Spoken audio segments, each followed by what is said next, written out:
Hey, everybody. Welcome back to another episode of Movie Chatter. We are continuing our coverage of heist movies.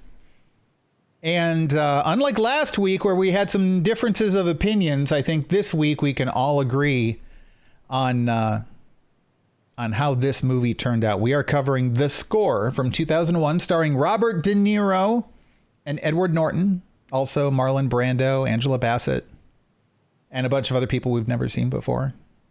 So I'm Eric. I'm joined, as always, by Lou and Robin. Robin, how are you doing tonight? I'm good, except you said I'm going to agree with you. That was a mistake. Agreeing with me is a mistake, or me saying that you would agree with me is a mistake? Saying that I mean, we didn't go over spoilers, so I'm a woman of a particular set of skills. You're logging into YouTube, not being one of them. No, that is not one of them. Wow. Yeah. Those of us who showed up for the live show got a little pregame bonus content there. Mm-hmm. Lou, how are you and your logging into website and app skills doing? So far, I can log into things pretty well. Yeah, no problems. I've been doing it for a long time. So, yeah. Yeah. Well, I guess that would make sense. Websites have been around for a few years now. Right. Right. Yeah. The internet's been here for a bit. Yeah, exactly. Yeah. Okay. Okay. I'll be nice. Smirk. All right. So we are going to be covering The Score. We started with The Italian Job, where we had a group of people who kind of worked as a family. And then we had Ronin, where it was a group of people working together who just didn't really know one another. And then we get The Score, which is two people working together who cannot stand to be in the same room with one another. Okay. There was a third guy, and he was probably the funniest of them all. Does she mean Marlon Brando? No. I mean the guy who drove the car. Oh, his cousin. His cousin with the air quotes. That was like the best part. You always pick like the least interesting part of the movie and say, "Oh, that's the best part." That was the best part of the movie? That was the best part. Well, Lou. Ronin. Hey, that ice skater. That was the best part of the movie. This was not the cutting edge. Okay, this was Ronin. That was Mathematic, you need to believe with me. Cutting Edge was a fun movie. movie. Agree with me. Mathematic. Well, let's talk. Robin, what did you think of The Score? It did not score well with me. Oh, I see what you did there. Yeah, you see what I did there. Now, I really like Frank Oz, but I think this was like a problem for him. I'm blaming a lot of this on the directing. She just dissed Yoda. I know. That's pretty surprising. And half of all the Muppets. Yoda, I dissed Frank Oz. Who is Yoda? Yoda and half of the Muppets. I just saying. To quote the Swedish chef. This was a directorial problem for him. So, Lou, what did you think? What he said. Did you ask me or Eric? I'm sorry. You. Me? I rather enjoyed it. I didn't think I was going to. It started out a little shaky for me, I thought, but I thought it was a pretty well put together heist movie and a pretty well put together plan and execution. I would agree with that, Robin. Okay. I mean, it's not the best of movies, but as heist movies go, if nothing else, I think that watching Robert De Niro and Edward Norton play off of each other was interesting, and I thought that the heist aspect of it was good. The first half was a little slow, and I typically immediately get bored anytime I see Marlon Brando. Like, if I ever have difficulty getting to sleep, if I just like pull up a picture of Marlon Brando on my phone, I'm out like a light. Like it just instantly.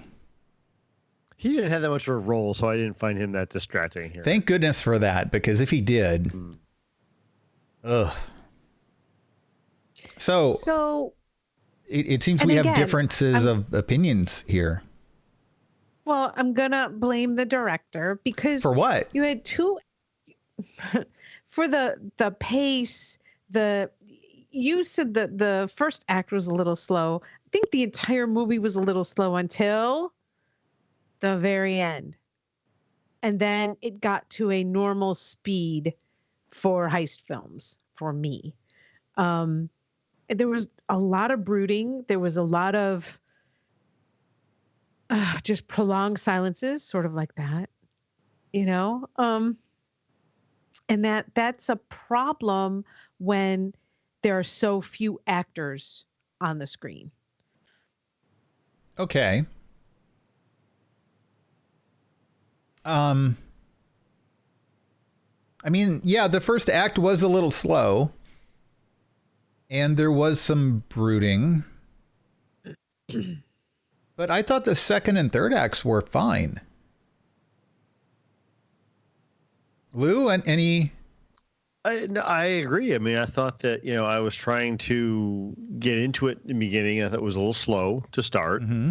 But yeah, it picked up, a third of the way in, a third to a half of the way in. And I was pretty happy after that. Okay. All right. Well, I think we should probably throw down and actually start talking specifics. So at this point, we are going to spoil the movie. It's been out for 19 years. So if you haven't seen it by now, I don't really know what to tell you. Yeah. So, so we've got Edward Norton, who we saw in The Italian Job. We have Robert De Niro, who we saw in Ronin. And now we've got kind of the blending of those two. They come together in this movie. I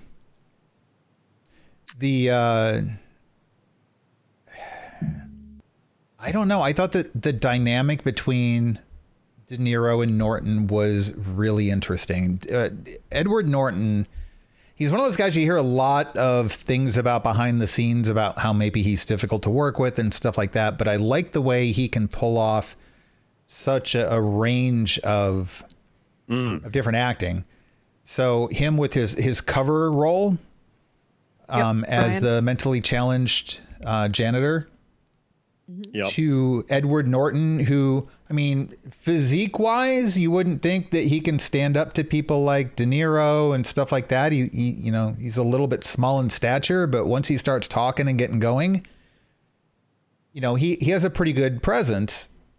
And then playing off of De Niro, who is one of the classic modern badasses.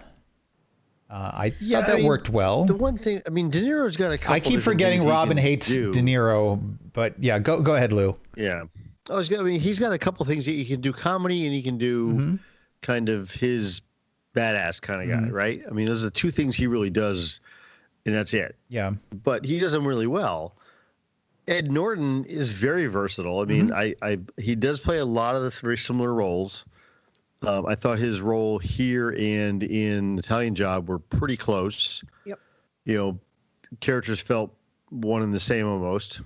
Right. Because they had that same attitude, I guess. But, you look at other stuff he's been in, like American History X and stuff, and it's just, I didn't recognize him type thing. So, wow, that's him. That's amazing. Yeah. This movie did feel familiar, though.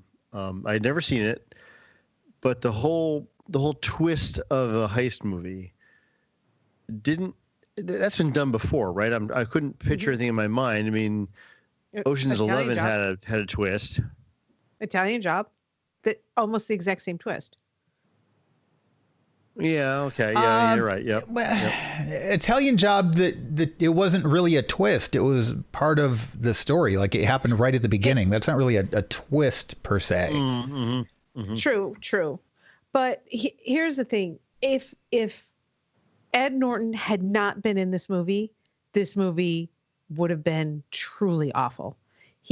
I believe he carried the movie, not only because he played two very distinct characters in my mind, Brian and Jack. So Brian was his persona as the janitor, casing the place, and Jack as the guy robbing it, were very distinct, and he did it very well. And I actually commented halfway through the movie, can you imagine putting putting yourself in a situation where for months you have to keep this very challenging persona, right? He had to adopt a persona that was completely, it would have been very difficult, I believe, to keep up if you weren't actually um, physically challenged in the ways that he presented as the janitor, and intellectually challenged in the ways as he presented as the janitor. And then to be able to turn that off and on. And I get it. They shoot films out of sequence, right? But truly to be able to change on a dime. And a lot of it, he did a a great lot job of with credit that. goes to him, I think as an actor. But I think that just real quick, though, to say that the movie would be crap without him, I agree that he was one of the shining aspects of the movie, but you could say that about a lot of movies. And I think that's one of the reasons they got him for this movie. And I mean, I think De Niro held up well, too. So I don't think it's necessarily bad to say that. Dropped in there. What's that? Yeah. You could have dropped other actors in there and done a good job. And I'm not saying he's not the only guy that could have done that, but. Right. And I like Ed Norton a lot. Me too. Yeah. But here's the thing. Then you bring in someone like an Angela Bassett, all right, who plays Robert De Niro's, I don't know, girlfriend, squeeze, whatever. Nothing. That was like a hollow sort of interaction. There was no reason for her to be there. I agree. Other than to give him a reason to give him motivation to get out of his life. Right. Right. Yeah. To give him altruistic motives for why he's doing what he's doing. Yeah. Yeah. And we've seen that before too. Even given the way the movie ended, it's not like he found her, went back to her, whatever. De Niro was the master of his own fate, and didn't really need her.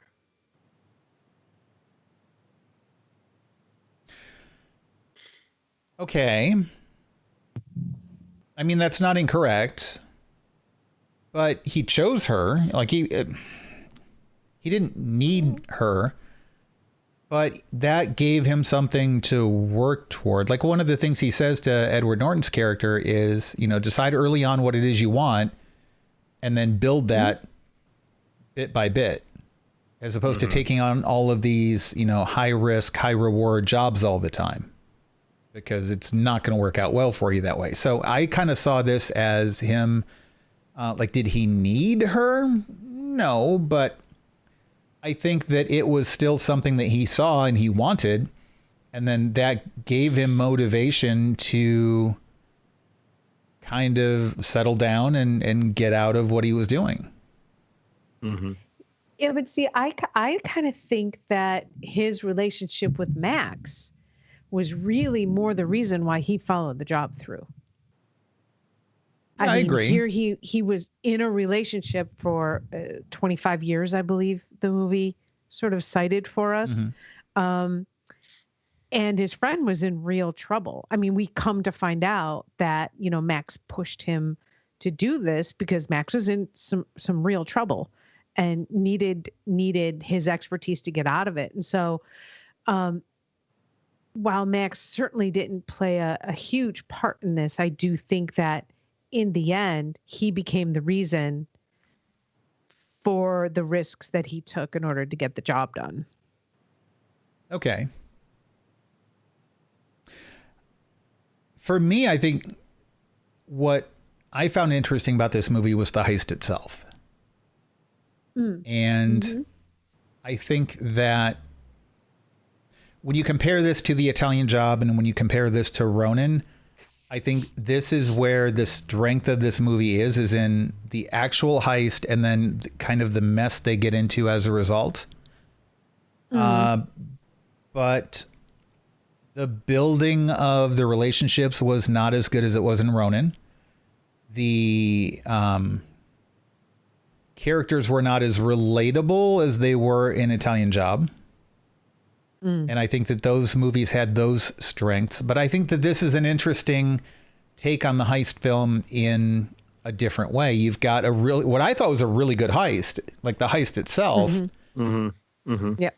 But it was about the nature of the betrayal, how do you get out of that situation? How do you get ahead of the other guy in that situation? So really, it's a race between two thieves at the end, which is something we didn't see in the other heist movies. And it's something we don't typically see in any heist movie. Typically, it's the good guys against the cops, right? So I think that it's unique in that regard, and it's something that we don't normally get to see. So I think that presents an interesting perspective on this when you look at it in the context of other heist movies. Now, is it as good? Honestly, no. It's a good movie. I think it's a good movie, but I don't think it's great. Like, I think Ronin was a lot slower and it was less about the heist, but I think it was a better quality movie. And I think The Italian Job is better from, like, it's a more overall balanced movie, and it makes for a better popcorn flick, I think. So of the three, I think the score is probably the weakest of the three. Lou, what do you think on this? Yeah, I guess so. I mean, because I really like The Italian Job and I really like Ronin. This is my first time ever seeing the score, and I came out of it with a smile on my face. I mean, I thought the ending was good. Yeah. I thought it was well put together, you know, and you kind of had, you know, a little soft spot in my heart for De Niro's character to come out on top, you know, and when you thought it was going really bad. Right. Right. But you know, I thought it was well done. I really enjoyed the twist. I really enjoyed the heist itself, even though I don't think I'd keep my money in any place like that in Canada because they clearly can't, you know, take care of things. But yeah, I mean, I really enjoyed what went on there. It did have that same feeling of I've seen this before. I mean, you know, we had too many times you have a heist where somebody thinks they got something and they didn't. You know, it's like, oh, you know. Yeah. Yeah, I mean, I really like the portrayals that Ed Norton had for the two different characters he played. But part of me, you know, being in 2020, I'm thinking to myself, okay, what kind of flack would you get for doing this role today? Actually, I mentioned that to Tim. But you know, part of me this saying, movie okay, couldn't be made today. Well, I thought that too, but then I thought, well, maybe no, it could, because he's not a fully engaged person playing a mentally handicapped person.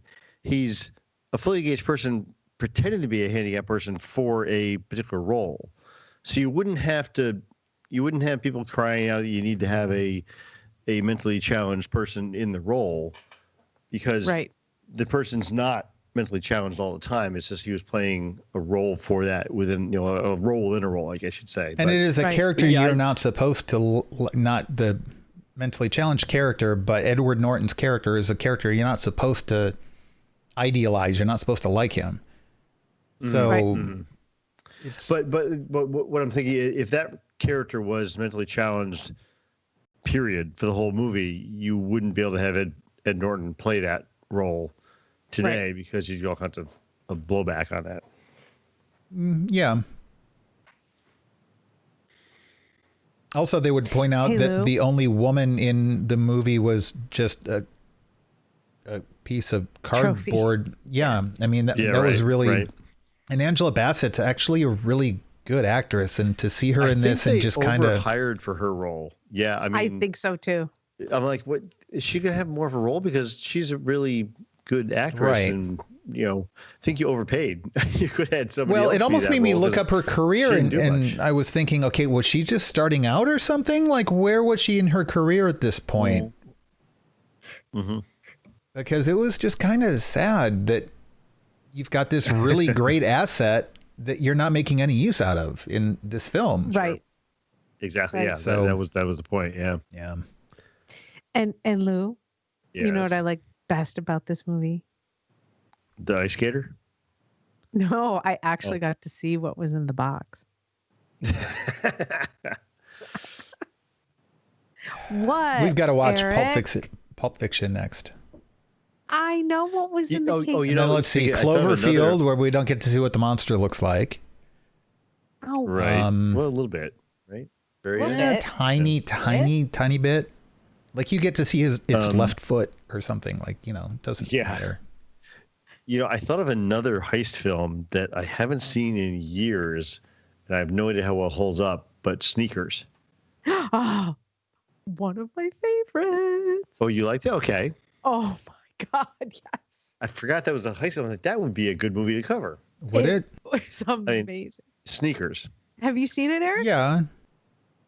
Like back when it came out. Redford, Dan Aykroyd, Ben Kingsley, Mary McDowell, River Phoenix, Sidney Poitier. That was one of those movies where I spent the whole time rolling my eyes saying, that's not what a computer does. That's not how you hack a computer. No. That's not how that thing works. Who wrote this crap? Like, that's how I spent most of my disbelief. Yeah, no, you needed some pretty hefty suspenders for that one. You needed like those Robin Williams, Mork and Mindy suspenders. So to that end, I will say that this and Ronin, even though out of the three that we've covered, they're not my favorites, to me had more believable tech. Yes. Than Ocean's 11, 12, 13 onward to 50. And probably Sneakers, although Sneakers was pretty, at the time we had a little bit more of imagination around what computers can do and what hackers are able to do. And so for me that I just sort of held it there, and that's where it's got to stay. But here, you've got a guy actually hooking up gear in a believable way. Yeah. Like I believed all his gear could operate that way. And I liked that. And I believed it would take him that long to, hook it up in the order that he was doing. You don't have the James Bond effect. Right. He wasn't levitating. Right. So that I like that, and it was the same as in Ronin. There was an air of believability there. Right. And I definitely appreciated that about this movie, because a lot of times we get heist films that are over the top, and even The Italian Job was like that to a large extent, at least compared to this. So I guess this is going to be kind of a short episode. We don't really have a whole lot to say about this one. I guess maybe this was a bad choice. There wasn't really Yeah. I mean, I don't have anything else to say, really. I mean, other than what's his name? Marlon Brando was looking very large. Well, so my hubby, of course, was looking, because he was a little bored too. So he was digging around, and he dug up a little piece of trivia, which I thought was interesting, that Marlon Brando, I guess, got so obnoxious to Frank Oz, calling him, Miss Piggy and whatever, that really? Frank Oz refused to direct him anymore about halfway through the film. Yeah. And De Niro had to step in. I had heard that. Wow. Yeah. And I was like, you know what?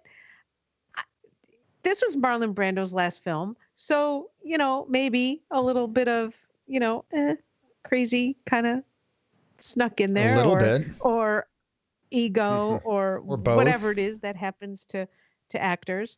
I don't know. I don't know that a lot of actors go quite as crazy as Marlon Brando did. When you're getting interviewed by Larry King and you insist that Larry King massage your feet during the interview. Yeah, that'll do it. Yeah. Oh. He's never been one of my favorites. No. Yeah. Tech in the chat room said Brando was slightly off. Yeah, a little bit. All right. So, well, let's talk about the next movie then. What we've got on the list of options. We have Baby Driver, which we've talked about before. Now, Robin, you've seen that one, right? Several times. And Lou, you have not, correct? I have not. You guys told me I should see it, so I think we should probably do that one next. Now, I think that Baby Driver is a little bit more stylized, and I think it's a little bit more about the style of the film maybe than about particular. I mean, there's some character development there too, but it's not. Oh, I think there's a bit of character development. There is. Yeah. But what makes it unique compared to other things is probably there are certain stylistic elements to it. Other options include Snatch, which is, I think it's a British film, and it's got a lot of well-known actors in it. It's an ensemble film, a plot that kind of twists around on itself. Have you seen Snatch, Robin? No, Snatch or Snatched? Snatch with, let's see. It's got Brad Pitt. It's got, what's his name? Why can't I remember the guy's name from The Transporter and The Italian Job that we just watched? Stratham. Yeah, Jason Statham. Yeah. Brad Pitt, Alan Ford. Yep. It's got a good cast. It's a good movie, but it's director is Guy Ritchie. Definitely, it's different.